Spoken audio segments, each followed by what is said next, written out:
So yesterday we got our first look at the Blood of Dawnwalker, the new RPG being released by Rebel Wolves and published by Bandai Namco. The stream, which we had over on Twitch yesterday, exceeded my expectations and has me hyped for what's to come. A good game with vampires in it. Yes, I'm looking at you there, Redfall. Hi folks, I'm Higgs, and in this video we'll be going over that cool cinematic trailer and gameplay teaser. If all things games, news and reviews are your thing, that's what we do over here, so make sure you subscribe and like the video for more content in the future.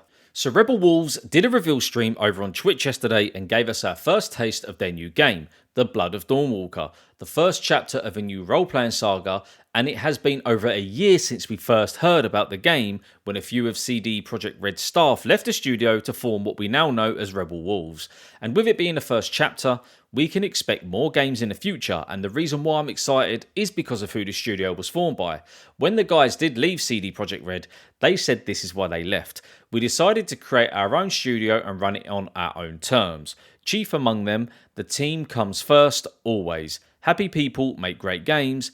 Games players want and deserve. Yes, it's as simple as that. And that is really refreshing to hear, especially in this day and age. A development company that just want to create good games for the players to enjoy. That's why I think this game is going to do extremely well. So players could be forgiven for being hyped personally. Anyway, the Blood of Dawnwalker is set in the 14th century Europe, and the Black Death is wreaking havoc amongst villages, so people are trying to survive and protect their families. And this is where the vampires come in, because they've been lurking in the shadows for a while now, and they've been waiting for that moment of weakness, and it's here because of the Black Death, and what they're bringing with them is other creatures of the night as well. The game will also be releasing on PC and next-gen consoles only, which is always nice to hear, because that means the game can use that power from the next-gen consoles and PC, and the game is being developed using the Unreal Engine 5. So the cinematic trailer focuses on Cohen, the main protagonist of the game, who is turned into a Dawnwalker and has to tread the line between vampire and human, a bit like Blade. And he is trying to protect his sister because they are being hunted by a group of soldiers because during the Black Plague, burning the infected was just a done thing. The cinematic trailer jumps right in on this. So I'm going to play the trailer now and we're just going to talk about it as we go through the trailer.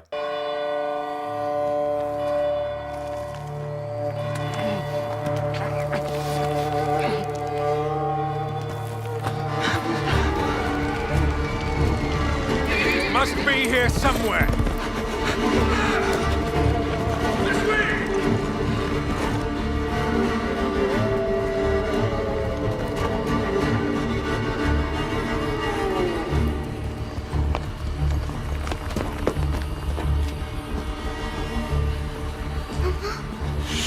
It's all right. It's all right. Lunka! Don't hurt her! You gave us quite the chase, young man. Please, sir.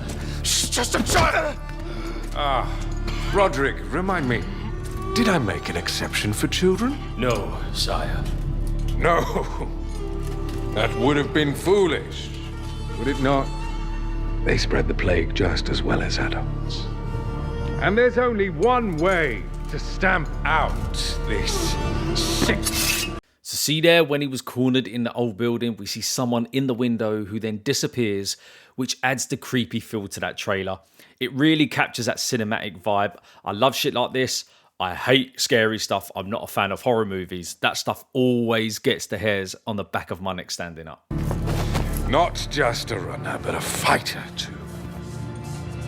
Had we met under a different moon. So we've got the vampire swooping in, taking their captain's leg clean off. And I can only describe him as probably being the leader of them because he's got that kind of aura, and them teeth absolutely freak me out.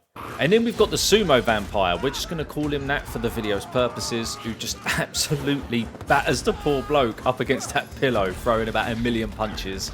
And then we've got this quick snappy vampire, and I think he's got some kind of knight's uniform on if we look at it here, who also puts up a really fucking cool blood shield. If we look at this still frame here, he's got a blood shield up to block the sword from hitting him. I would hope we get this kind of magic within the game. That'd be really cool if we can use this kind of stuff.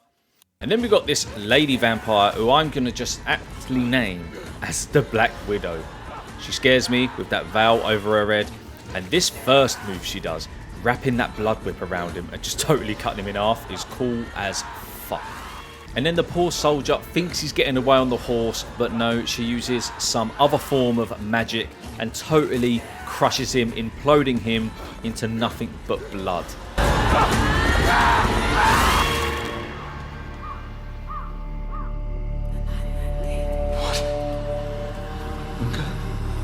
Lunka!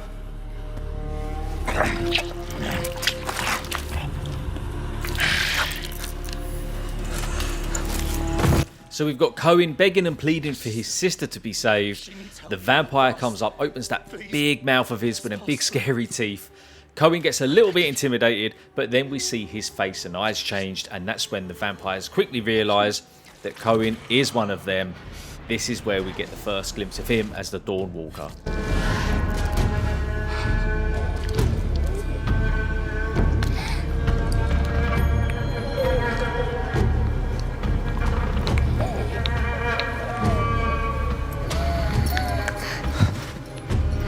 I don't know. How? I am life. I am death. I am everything in between. I have been watching your little valley. Pestilence, famine, killing, blood spilt carelessly. I just want to say, in this cinematic trailer, the writing here is so good. In action RPGs, you have to have strong writing, otherwise the game can become pretty stale real quick.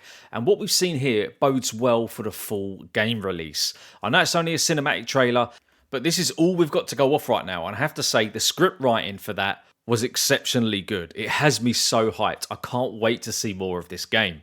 And then we see some in-game alpha footage. It is hard to form any sort of solid opinion, but what we can say is it looks beautiful, and you can see some of the Witcher coming through in how the game looks.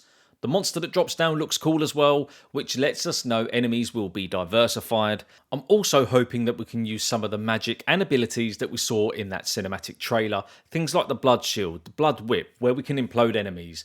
I'm not going to mind running around with a sword, but I just want to mix it up a little bit. We've got a lot of these types of medieval games. We've also got to see some concept art as well. You've got your typical villages, which look very detailed, and I pray the game has this much detail, and some forests with some magical aura. We've got this church, and I'm going to guess maybe a cult that Cohen might have to fight. It's just got that kind of vibe to it, a bit like Diablo at the beginning of the game, where she infiltrates the church and they all go absolutely mental. Then we've got a dungeon or a lair where the vampires or monsters are probably storing human bones. And then we've got some ancient ruins, which I'm going to guess is vampire ruins with scribes on the wall. Rebel Wolves have said we can expect a lot more gameplay this year, so I'd say expect to release sometime in 2026. These developers have produced some amazing games, and with a studio that is theirs, expect a game that really gets us players who like these types of games to be excited for more. But guys, let me know what you thought about the reveal stream or the trailers down below. Let me know if you're excited about it. Even if you're not excited about it, why are you not? But that is going to be the end of the video. If you're still here, thanks for staying until the end. If you have enjoyed it, please hit that like button. It helps the video and the channel out massively. But as always, guys, take care and I'll see you on the next video.